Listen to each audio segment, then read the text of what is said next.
headlines. Floods caused widespread and severe damage.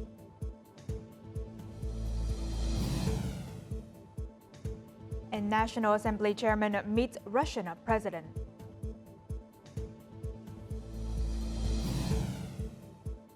In our world news, we'll take a look at responsible use of AI in military industry.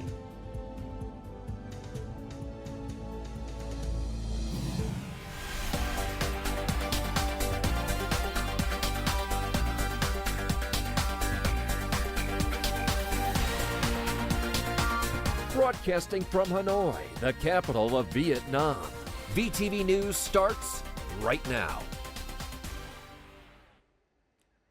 Good afternoon. It is 3 p.m. local time and you're tuning in to VTV News. I'm Huynh Chen with the top stories. The flood situation in the northern region remains complicated. Heavy flooding has caused landslides and inundation in several areas, including Lào Cai, Cao Bằng, Yên Bái, Thái Nguyên, and Hanoi. According to the latest reports from local authorities, the death toll and number of missing persons have reached 296, with 155 dead and 141 missing. Lào Cai has suffered the most casualties with 53 deaths and 102 missing, followed by Cao Bằng with 29 deaths and 23 missing. Currently, tens of thousands of people are isolated and cut off and in urgent need of assistance. The floods are expected to remain unpredictable and the full extent of the damage is yet to be assessed.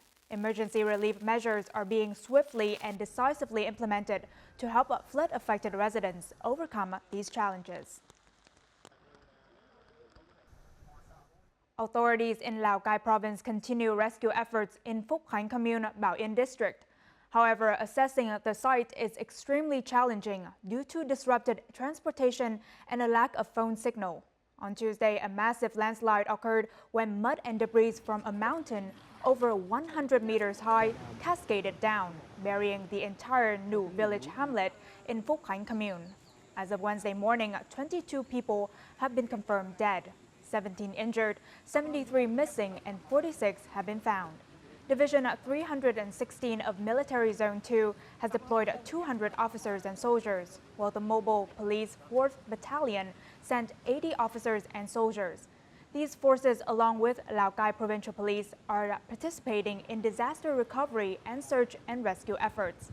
Currently, 200 students from Lào Cai College have also been dispatched to the district to assist local people in recovering from the disaster in Pho Rang town as floodwaters recede. Now on Wednesday morning in Yên Bái province, heavy rain has subsided and water levels in the Red and Thao rivers are gradually receding. However, severe flooding persists in Trấn Yên district. Functional forces are on site to provide food and drinking water to affected residents. Since Tuesday night, authorities have opened an additional route from the highway to access the area for relief work. Military Region 2 has set up tents to gather food and necessities, distributing them directly to affected residents. They are providing support, cleanup, and rescue services. Because people grow a lot of rice and crops, our vehicles struggle to reach their houses. The water is now receding a bit, so we continue to use small boats to access the most remote residents. Currently, nearly 2,500 households remain flooded, with some residents evacuated to safe locations. By Wednesday noon, food shortages are expected, making timely relief efforts crucial. The top priority this morning is reaching the flooded and isolated areas to deliver food and water to residents, ensuring they don't go hungry or thirsty in the immediate future. On Wednesday afternoon, authorities will continue efforts to restore power and communication systems, as well as repair infrastructure to ensure connectivity. Recent heavy rains have caused water levels to surge, leading to severe flooding and breaches in dikes. As communities face widespread damage, rescue teams are working tirelessly to assist those in need. This report provides a closer look at the ongoing rescue efforts and the impact of the disaster.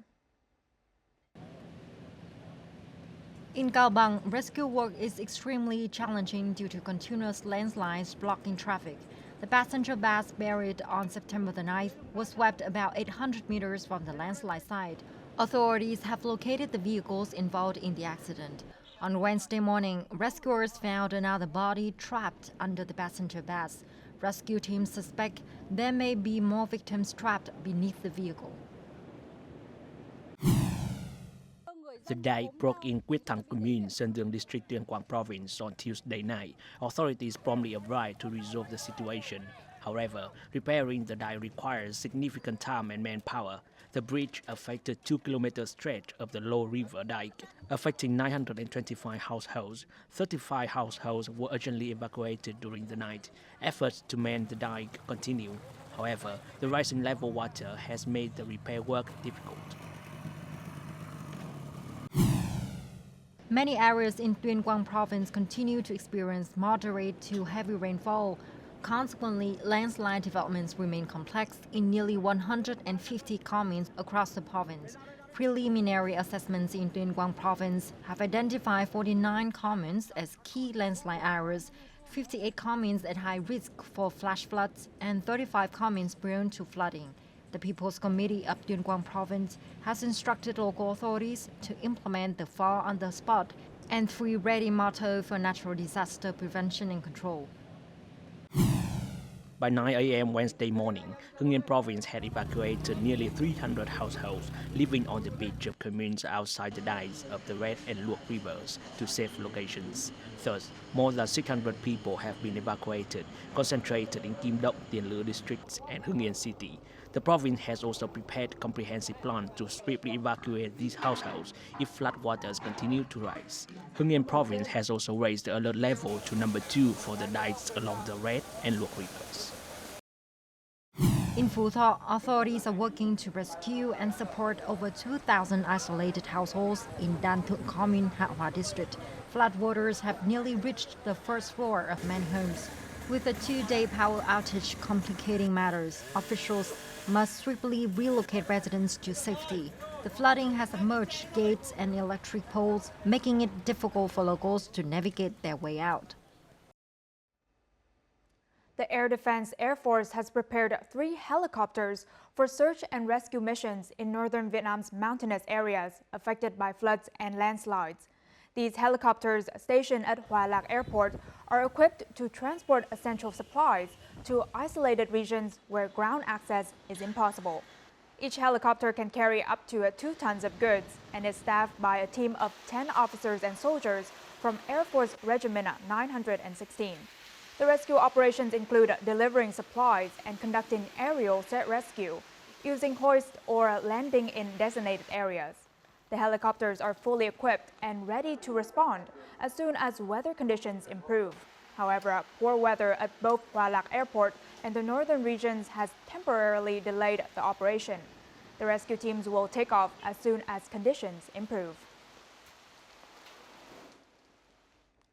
Telecom providers are deploying mobile broadcasting vehicles from various provinces to cover key areas where communication has not yet been restored, as requested by the Ministry of Information and Communications. Postal and telecommunications companies are prioritizing communication in critical areas, such as search and rescue locations and regions at risk of flooding and isolation. Mobile telecom companies are also implementing roaming services to ensure uninterrupted communication. Now, before we move on to other important updates, let's take a look at the foreign exchange rates of today, September 11th.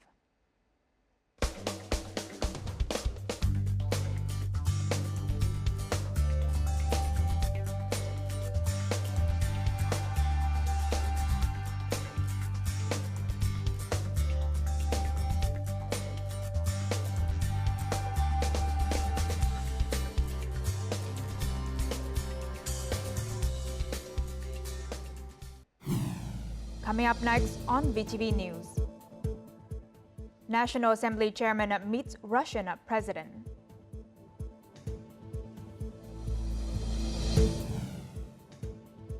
And Ho Chi Minh City offers donations to typhoon-hit areas.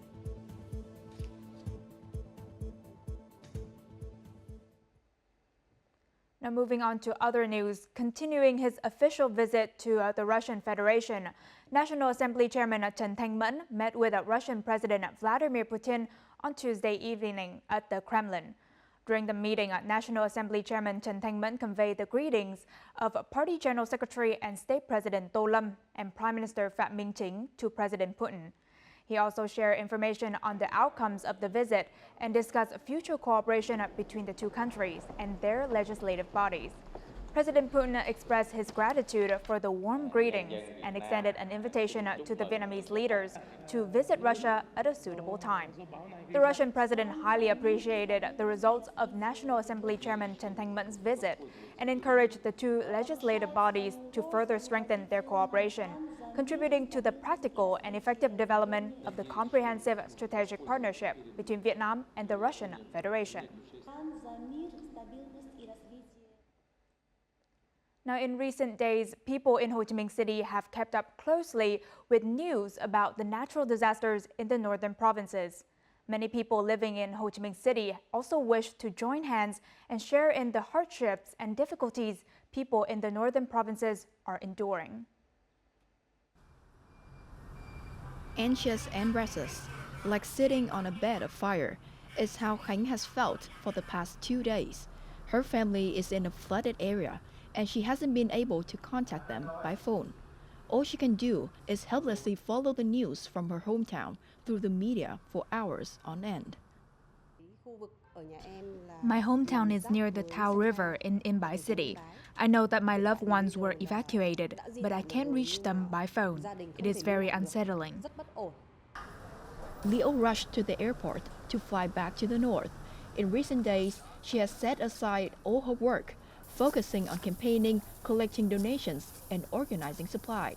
She only packed a few sets of clothes for herself and filled her suitcase primarily with essential items. What I remember about my hometown during times like this is indescribable, because the North is like my lifeblood. If I can do anything, with love for my fellow countrymen and my hometown, I will do what I can and set off to help with relief efforts.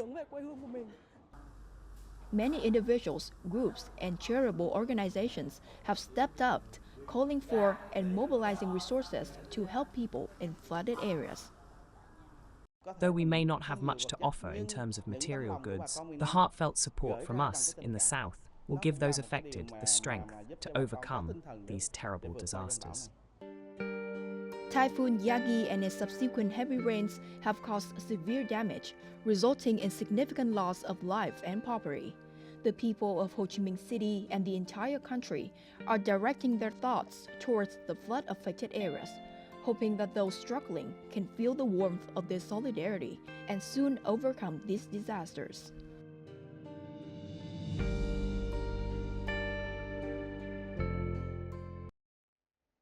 On Wednesday morning, military forces deployed helicopters to deliver relief goods to flood-affected areas in the northern provinces of Tuyên Quang and Cao Bằng.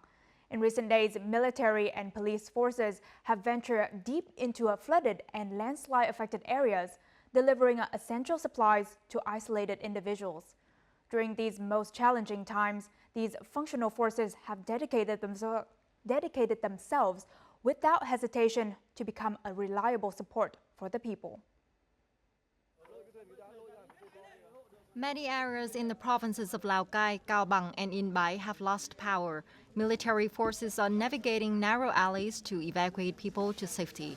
Soldiers have spent days wading through floodwaters to reach isolated people. In In Bai province, as soon as water levels receded in certain areas, soldiers promptly returned to help locals clean their homes.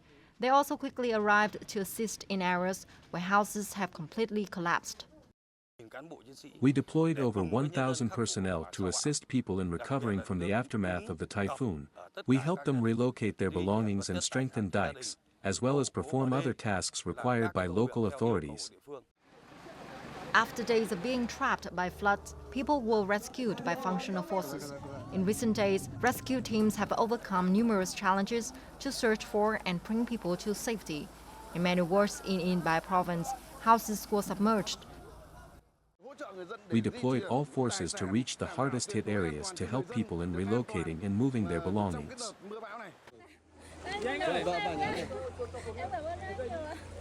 Rất là nhiệt tình và đến tận nhà đón. Ông cảm ơn nhá các cháu. Over the past few days, tens of thousands of police and military officers have been mobilized. These rescue operations have no clear end in sight. Orders were issued for them to march to areas affected by natural disasters, floods, and landslides to rescue people. Their ultimate goal is the safety of the people, being present wherever they are needed.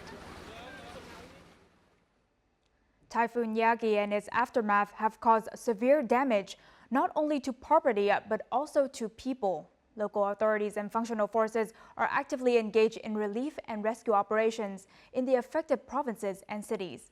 The international community has not only praised Vietnam's efforts, but is also coming together to support the country in these efforts. To address the aftermath of Typhoon Yagi and stabilize affected lives, the government has issued emergency support dispatches and allocated funds. Different sectors, local authorities, and functional forces have quickly undertaken recovery, rescue, and relief activities. The international community has highly praised these efforts by Vietnam. The government took very decisive action to prepare, activating disaster response plans, different sectors activating their own disaster preparedness planning. The Ministry of Health, for example, issued directives to healthcare facilities to stockpile emergency supplies to be ready. All of those actions have helped to prevent further loss of life, even greater injury. International organizations, including the UNDP, UNICEF, and WHO, are collaborating with the Vietnamese government to conduct field surveys and assess the damage and support needs in affected areas. Based on these assessments, specific and practical support plans will be developed. Our key areas of interventions are to guarantee access to safe water, sanitation and hygiene, ensure that children and mothers continue to have access to health services and nutrition interventions, as well as investments in the sectors of education, child protection and humanitarian cash assistance for vulnerable families and children. In country and in the region, we have prepositioned essential supplies, including hygiene kits, water purification tablets, stands, educational kits that we can provide to affected communities upon needs. From WHO's perspective, there are two key things to focus on right now. Number one is the damage to healthcare facilities. We're still assessing the extent of that, but once we understand that better, it'll be very important to make sure that we support healthcare facilities to be back up and running as quickly as possible. The second priority is preventing, to the extent possible, food and waterborne diseases.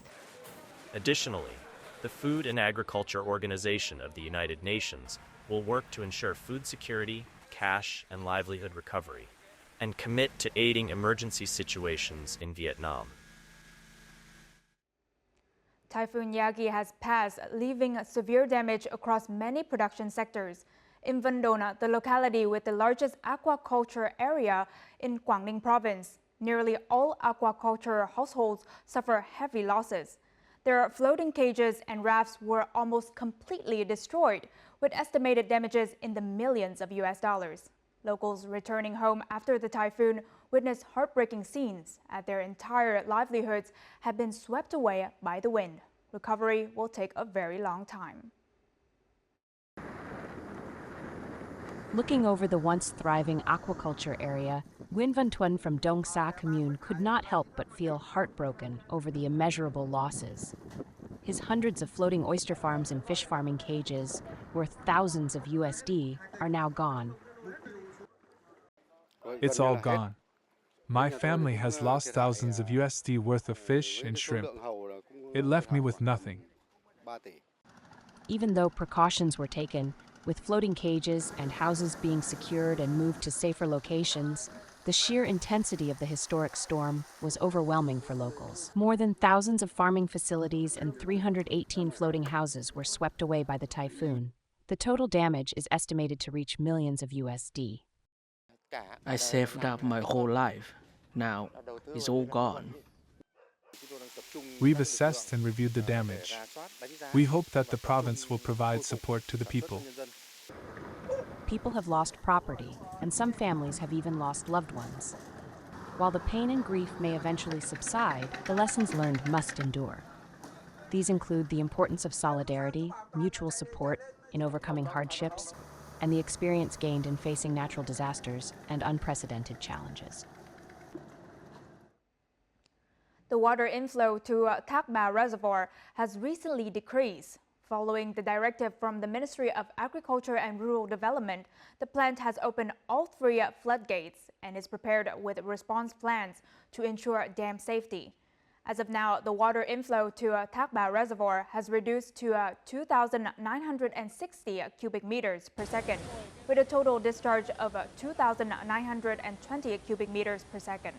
This balance between inflow and outflow at Thác hydroelectric plant indicates that the dangerous phase has passed. Tuyên Quang hydroelectric plant still has 5 open floodgates, with 3 already closed, and its water inflow is also decreasing. Hòa Bình hydroelectric plant has closed all its floodgates. As a result, the downstream flood affecting Hanoi and other provinces is mainly from the Thao River and Tay River discharges. The flood from the Da River is minor, and its role in flood prevention is proving effective. The Ministry of Industry and Trade has advised citizens against excessive stockpiling of essential goods, urging them to prioritize areas heavily affected by Typhoon number 3. Now, according to updates from the Domestic Market Department, distribution and retail systems continue to meet people's needs, with no shortages or price surges, even in regions most impacted by the typhoon. Major retail systems have proactively doubled or even tripled their usual stocks and are transporting additional vegetables and food from the southern region and Lâm Đồng to the northern region daily. Citizens are encouraged not to hoard food to ensure a balanced supply for the hardest hit areas. Now in Hạ Long City, Quảng Ninh Province, Typhoon number 3's impact on agriculture has affected the supply of fresh food. However, thanks to a prior stockpiling, essential goods and necessities remain abundant and meet the needs of local residents. Following Typhoon number 3, markets in Hạ Long City have reopened, though the quantity of goods is still limited. Seafood is unavailable, but meat and eggs remain at stable prices, while vegetable prices have increased. Meanwhile, supermarkets report a stable and diverse supply of goods thanks to earlier stockpiling plans. These retailers have also actively coordinated with suppliers to maintain inventory levels and price stability. The Department of Industry and Trade has established communication with all 13 localities in the province. Plans to ensure the provision of essential goods to isolated regions have also been put in place. Coming up next in our world news, we'll take a look at a responsible use of AI in military industry. And EU wins legal battle against Apple and Google. Now moving on to our world news, the Responsible AI in the Military Domain Summit took place on September 9th and 10th in Seoul, South Korea. Now at the conference, officials unveiled an action plan featuring more detailed guidelines than a similar document released last year. The plan emphasizes the importance of preventing terrorist groups from using artificial intelligence to spread weapons of mass destruction. However, the document is not legally binding. The European Union, or EU, has won its legal battle against Apple and Google. The European Court of Justice has ordered Apple to repay $14.3 billion in taxes to the Irish government. This case dates back to 2016, when the EU claimed that Ireland had allowed the iPhone maker to avoid billions of euros in taxes. On the same day, the European Court of Justice also upheld a $2.6 billion fine against Google. The court dismissed an appeal by Google and its parent company Alphabet over the fine imposed on Google in 2017. China's Huawei Technologies on Tuesday unveiled a tri-foldable phone hours after Apple debuted a new iPhone. Technology companies around the world are racing to add AI to products, and phones are expected to be one of the most important battlegrounds. More to follow. Huawei, the Chinese tech giant, showed off its new Mate XT, which users can fold 3 ways like an accordion screen door, during a launch ceremony in the southern tech hub of Shenzhen. The device has already received more than 3.6 million pre-orders, for which no deposit is required, according to the company's website. We dare to make breakthroughs and dare to be extraordinary. Today we will once again rewrite the history of the industry, turn science fiction into reality, and lead a new era of folding devices. Meanwhile, earlier on Monday, Apple unveiled its artificial intelligence-boosted iPhone 16. Apple Intelligence, the company's AI software, will be used to improve its personal assistant, Siri, as well as enhancing features such as understanding and identifying objects captured by the phone camera. And Apple Intelligence will give you brand new ways to relive precious memories. Suppose you've got a photo in mind that you took ages ago, but can't remember exactly when or where. Just describe it by typing something like Shawnee dancing in a red dress, and Apple Intelligence will find it for you. A test version of Apple Intelligence will be available in the US version of English next month. It will be available for other localized versions of English in December, with versions in languages including Chinese, French, Japanese, and Spanish next year. Australia plans to introduce a law banning children from using social media platforms this year, citing concerns about the potential harm to their physical and mental health.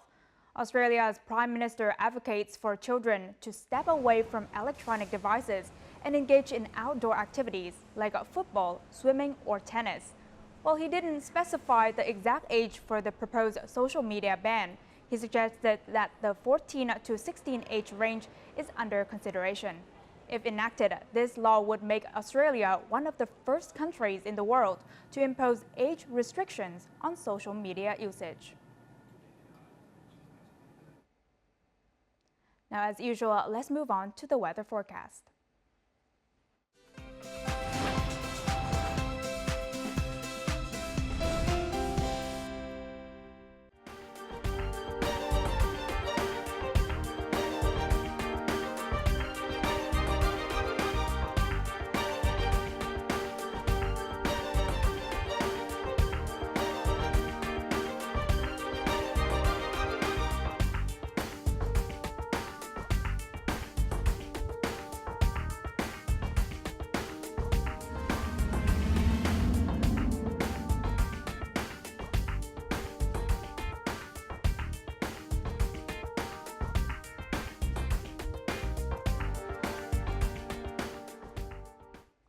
And that's all the news we have for this hour. To rewatch our program, you can download our mobile app VTVgo or check out our YouTube channel VTV4Go. Thank you for watching and see you next time.